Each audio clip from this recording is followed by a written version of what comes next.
Wilujeng enjing pamirsa tepang deui sareng simkuring Raisa Ajura dina Warta Bahasa Sunda.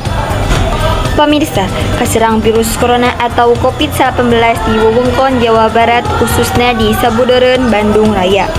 Dilaporkeun ningkat deui dina samingon ieu.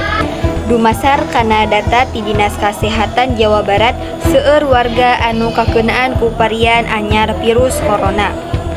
Pamarentah daerah ngingetkeun kasadaya masyarakat sangkan langkung waspada, utama nalika aya di tempat umum.